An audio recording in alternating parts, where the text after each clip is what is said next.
திரு விஜய் அவர்கள் பேசுனதை நீங்கள் மீண்டும் ஒரு முறை கேட்டிங்கன்னா தெரியும். அவருடைய மொத்த கோபமும் செந்தில் பாலாஜி மேலே இருக்குது. கட்டாயமாக செந்தில் பாலாஜியை நோக்கி ஒரு அம்பு பாயும் தான் நான் நினைக்கிறேன். வந்து எவ்வளவு ஊழல் நடந்திருக்கு அப்படின்னு சொல்லி அது தொடர்பான ஒரு வழக்கு பதிவு செஞ்சு கட்டாயமாக கைதுகள் எல்லாம் இருக்கும். முதல்வர் எதிர்கட்சி தலைவர் அப்படின்ற அந்த சண்டையை தாண்டி விஜய் வர்சஸ் உதய் அப்படின்னு களம். ஏன்னா இவர் வந்து அவங்க அப்பாவை பற்றி பேசுறதும், அவர் வெளியில் வந்து அவருடைய பர்சனல் விஷயங்களை பற்றி பேசுறதும், இவங்க ரெண்டு பேருக்குமான பர்சனல் வாரா இது மாறுதா சார்? இது வந்து வாய்ஸ் சவடால் கட்சி ஒன்று இருக்குங்க. அது இந்த முறை 8% 4% குறைஞ்சிருக்குல்ல, அது இன்னும் 1% கூட ஏறிடக்கூடாது. அந்த ஆக்ரோஷம் வந்து இவர்களால் ஏற்பட்ட ஆக்ரோஷம். அது ஒரு கட்சி ஜெயிச்சு ஆட்சிக்கு வந்துருச்சு, ஒரு மாதம் டைம் கொடுத்து அதற்கப்புறம் அவருடைய செயல்பாடுகளை நீங்கள் விமர்சிக்கிறதுல ஒரு நியாயம் இருக்குது. நியாயமாக 6 மாதம் கொடுக்கணும், பரவாயில்ல, 1 மாதம் கூட நீங்கள் விட்டுறலாம். ஆனால் 4வது நாள் நீங்கள் இங்கே இருக்கிற அமைச்சர்கள் குறித்தும் முதலமைச்சர் குறித்தும் தொடர்ந்து வைக்கிற அந்த அவமதிப்பு இருக்குல்ல, அது ரொம்ப ரொம்ப ஒரு பரிதாபகரமான ஒரு விஷயமா. தற்கொலைகள்லாம் வந்து உள்ளே உட்காந்துருச்சு. இப்படிலாம் தொடர்ந்து சோஷியல் மீடியாவில் இவங்க போடுறாங்க, பேசுகிறாங்க, அசிங்கமாக. ரொம்ப அதுவும் பெண்கள், முக்கியமாக பெண் அமைச்சர்கள் எல்லாம் இவங்க விமர்சனம் பண்ண இருக்குல்ல, ரொம்ப ரொம்ப பரிதாபம். நான் மதிக்கிற மூத்த பத்திரிகையாளர் ஒருத்தர் சோஷியல் மீடியாவில் போடுறாரு, சொல்கிறதுக்கே எனக்கு கஷ்டமாக இருக்குது. இந்த சிக்னல்லாம் பிச்சை எடுப்பாங்கல்ல குழந்தைய வச்சுட்டு, கிட்டத்தட்ட அதை ஒப்பிட்டு அவர் எழுதுறாரு. முதலமைச்சரில் ஆரம்பித்து கடைகோடியில் இருக்கிற ஒரு எம்எல்ஏ வரைக்கும் இவங்க கேவலப்படுத்திட்டே இருக்காங்க. லஞ்ச லாவண்யமற்ற ஒரு 40 நாள் அரசை நாங்கள் கொடுத்துட்டோங்கிறத பதிய வச்சுட்டாங்க.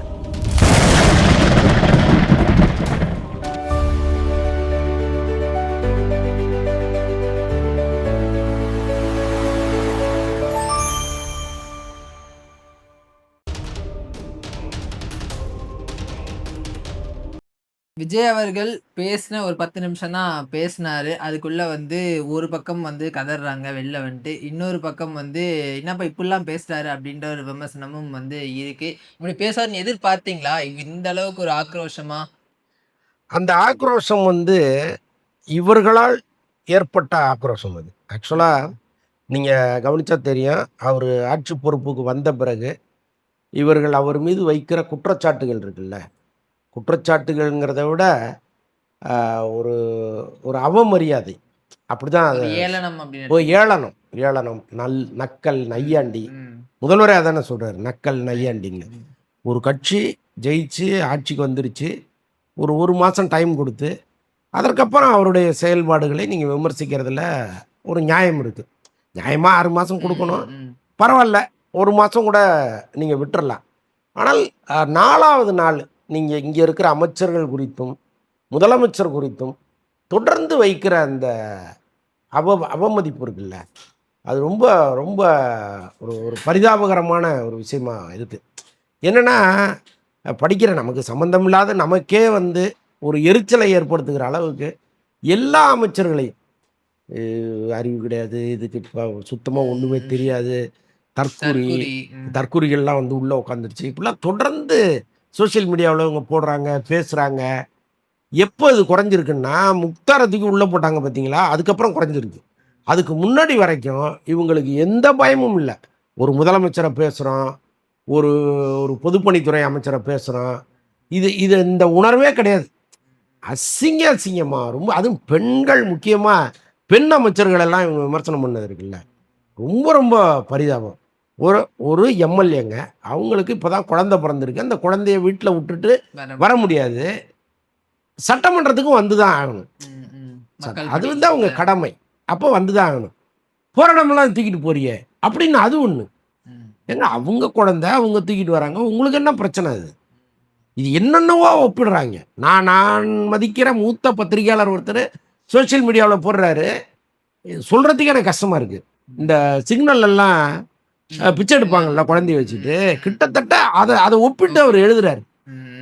படிக்கிற எனக்கே இவ்வளவு எரிச்சலாக இருக்கும்போது, ஒருவேளை இது முதல்வரின் பார்வைக்கு போச்சுன்னா அவர் என்ன நினைப்பார்?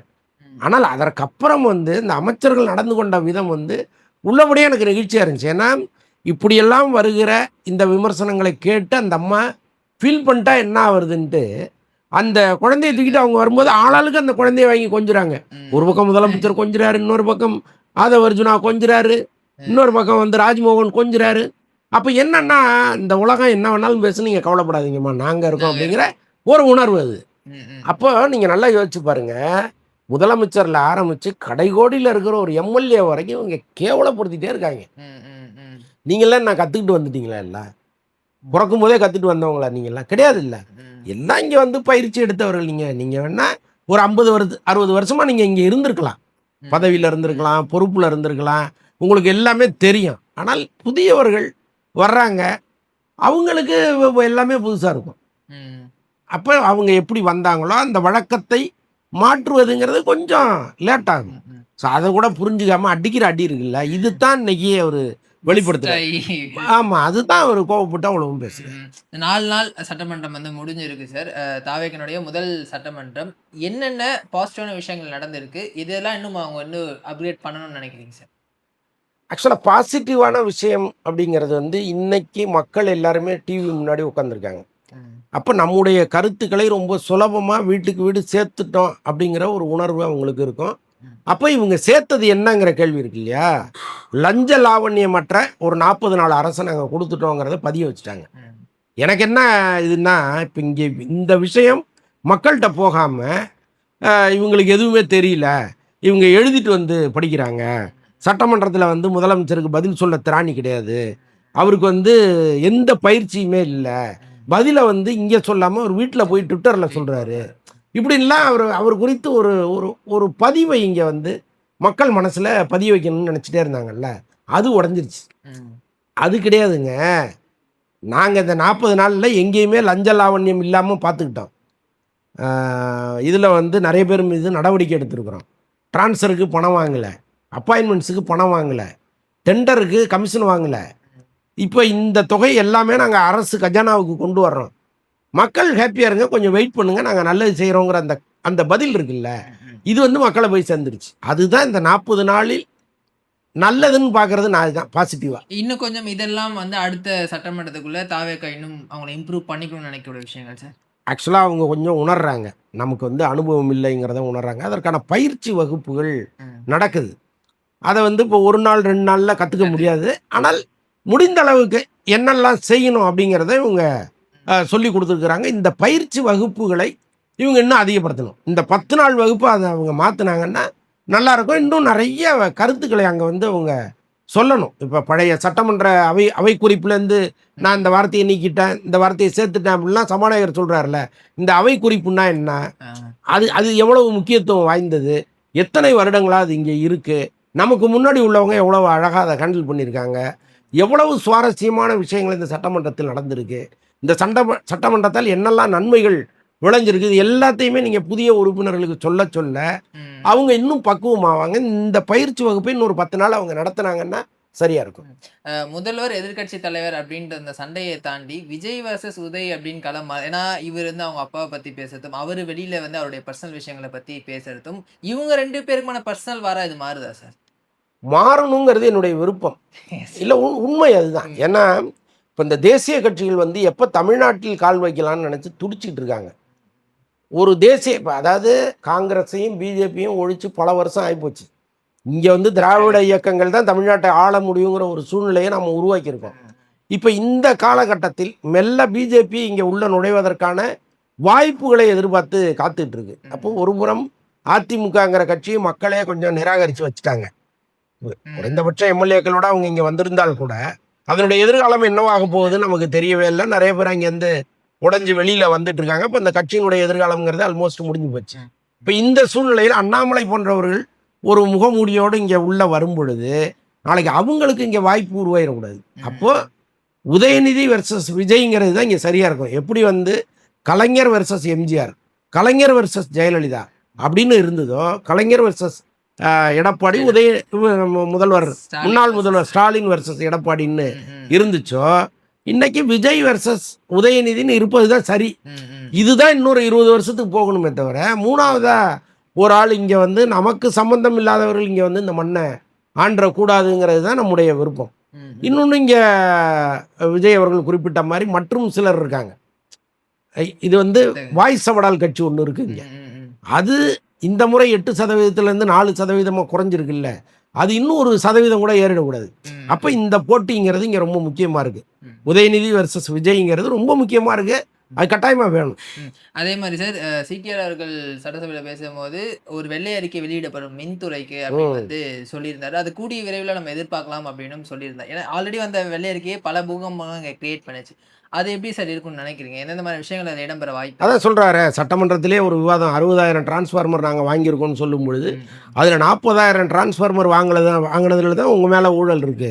ஊழல் வழக்கு இருக்கு அப்படின்னு அவரு சொல்றாரு. அவரு முன்னாடியே சொல்றாரு. சொல்றாரு. அப்போ இந்த விஷயங்கள் எல்லாமே அவங்க வெள்ளை அறிக்கைக்கு கொண்டு வந்து, எவ்வளவு ஊழல் நடந்திருக்கு அப்படின்னு சொல்லி, அது தொடர்பான ஒரு வழக்கு பதிவு செஞ்சு, கட்டாயமா கைதுகள் எல்லாம் இருக்கும். ஏன்னா, இப்ப இவங்க ஆ பேசுற வேகத்த பார்த்தீங்கன்னா, ஆளுங்கட்சியினர் பேசுற வேகத்த பார்த்தீங்கன்னா, அமைச்சர் பேசுகிற வேகத்தை பார்த்தீங்கன்னா, கட்டாயமா செந்தில் பாலாஜியை நோக்கி ஒரு அம்பு பாயும்னு தான் நான் நினைக்கிறேன். ம். ம். கட்டாயமா இந்த இந்த சட்டமன்ற தொடர் நடக்கலன்னா கூட, விறுவிறுப்பான விஷயங்களுக்கு பஞ்சமே இருக்காது. அடுத்தடுத்த மாதங்கள்ல கட்டாயமா இருக்கும். ஏன்னா ஒரு பக்கம் ஆல்ரெடி அவர் மேல சிபிஐ வழக்கு வந்து போயிட்டு ஆமா, இருக்கு. இப்போ வெள்ளை அறிக்கை வெளியிடும்போது இன்னும் எவிடன்ஸ் வந்து ஸ்ட்ராங் ஆகும் அவருக்கு இருக்கா? ஆமா. எனக்கு என்ன கேட்டா, இப்போ செந்தில் பாலாஜி மட்டும் தனியா டார்கெட் பண்ணப்படுறாரா?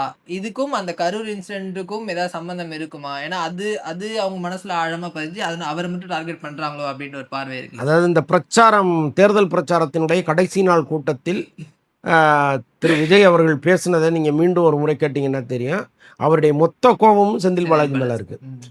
அப்ப அவங்க வந்து இந்த வெள்ளை அறிக்கைக்கு பிறகு என்னெல்லாம் நடவடிக்கை எடுக்கணுமோ, எப்படியெல்லாம் எடுக்கணுமோ, கட்டாயமா எடுப்பாங்க. அவர் டார்கெட் பண்ணப்படுகிறாருங்கிறது தான் உண்மை. அப்ப கைதுக்கு வாய்ப்பு இருக்குன்னு நம்ம எதிர்பார்க்கலாம். கட்டாயமா இருக்கு. ம், ம், ம். அது இந்த வழக்கோட நிக்குமா? இல்ல ஆல்ரெடி அந்த கரூர்லயும் ஒரு கேஸ் போயிட்டு இருக்கு. சமீபத்தில கூட அவங்க வீட்டுக்கு போலீஸ்லாம் வந்தாங்க அப்டின்ட்டு. ஸோ இந்த மாரி மொத்த வழக்குகளும் வந்து அவர் மீது போறதுக்கான வாய்ப்புகள் இருக்கா சார்? ஸ்ட்ரிக்ட் ஆக்ஷன்ஸ் எடுக்கிறதுக்கு இல்ல வாய்ப்பு கரூர் வழக்கை பொறுத்தளவுக்கு அது வந்து ஈடி ம், ம், போனது. இப்ப அவரு சமீபத்தில அவருடைய தம்பியை தேடி வந்தது வந்து ம், ஈடி. எப்படின்னா, அவங்க அந்த சோதனைக்காக போகும்பொழுது, அங்க அவர்கள் தாக்கப்பட்டது தான் பிரச்சனை. ம், ம், ஸோ அது தொடர்பா தேடி வந்தாங்க. அதற்கும் இவங்க போடுற வழக்குக்கும் சம்மந்தம் இல்ல. இது ம். தனி நடவடிக்கை, அது தனி நடவடிக்கை.